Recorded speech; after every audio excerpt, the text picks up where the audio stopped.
B up to something क्या होता है मतलब और कब करते हैं इस्तेमाल, सब सीखेंगे 2 मिनट के अंदर अंदर। चैनल पर नए हैं तो सब्सक्राइब कर लीजिएगा, फॉलो कर लीजिएगा।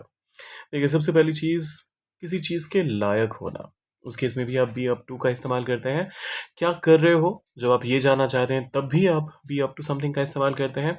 इसके अलावा एक और मीनिंग है कि अगर आप ये कहना चाहते हैं कि कुछ खिचड़ी पक रही है, कुछ गड़बड़ हो रही है, तो उस केस में भी आप अप टू समथिंग का इस्तेमाल करते हैं। पहला एग्जांपल देखिए, what are you up to these days. तुम आजकल क्या कर रहे हो? आजकल, these days, what are you up to. तुम आजकल क्या कर रहे हो?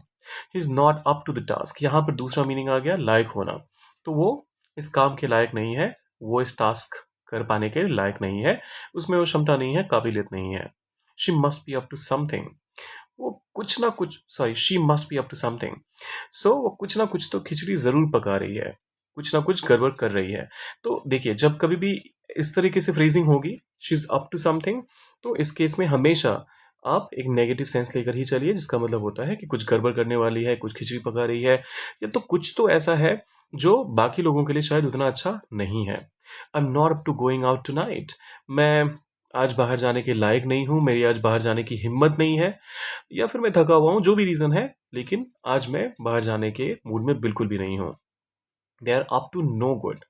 ये देखिए, वो किसी अच्छे इरादे में तो बिल्कुल नहीं है। ये बहुत ही ऑकवर्ड फ्रेजिंग लग सकती है आपको देखकर, लेकिन ये ग्रामेटिकली परफेक्ट सेंटेंस है।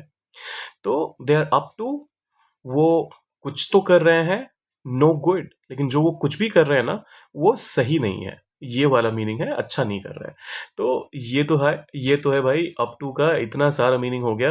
अब इनमें से कोई भी एक मीनिंग पिक करिए और उसका एक एग्जाम्पल सेंटेंस कमेंट में डालिए। बाकी लाइक, शेयर और सब्सक्राइब करके जाइएगा। मिलते हैं जल्दी।